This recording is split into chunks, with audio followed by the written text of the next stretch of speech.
Abducted, impossible, internal and external rotation of the shoulder. Probably sounds like a whole lot, and looks like I wasn't really doing anything. So I'm going to demonstrate it with the principle here. So imagine I'm going to do a bicep curl. I allow myself to stretch all the way down to the end, and then I'm trying to come up just 1 inch. Well, this weighs 5 pounds, so I can curl it very easily. So what if I had this 55-pound weight here where there's no chance I'm going to curl it in this position? I get myself set up, I'm at a full stretch, and I try as I might to curl it, but it won't go. That's what we're doing. So we're essentially getting to end range and then trying like crazy, and this is an intersection, which, not to get into the details too much here, that plays on something called the bar protocol, which is basically a connective tissue health thing, which, because you're probably seeing this in the context of jiu-jitsu, we are looking to basically maximize our ability to tolerate tension at the end range of our shoulder. That all being said, how do we set this up? Because I think that context is a little bit important to understand, like, well, what are we even trying to accomplish? So I'm gonna get down like so. I'm gonna place my fist right next to my knee and my elbow down on the ground. This basically puts me into this position. This probably looks familiar. From there, I'm going to try and rotate out, but I won't be able to because my knee is in the way.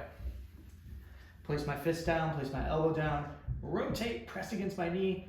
I don't feel anything against my knee, so you can basically just really drive in as hard as you can, but I immediately feel tension in my shoulder. That is what we're trying to produce, okay? So that is our external rotation. We're basically going into this internally rotated position and then trying to get out. The other version is internal rotation. This one, you'll technically be much stronger here, so you won't feel quite as much, but still valuable to have in your arsenal.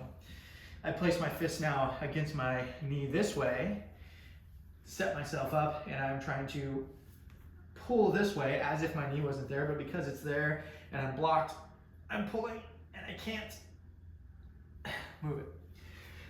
What we're trying to do is replicate what happens if you get out into this position and you are fighting like crazy to pull back out. Now, this is not a submission prevention strategy. This is a damage prevention strategy once you get into the end range of a submission, to buy you a little bit of time to tap, or if you don't quite tap in time and you get that little oop pop, give you tools and strategies to help regain that function. So a bit more subtle in terms of the entire complex of movements, but hopefully that makes sense, and hopefully you find some benefit at the end ranges of your shoulder by executing this movement.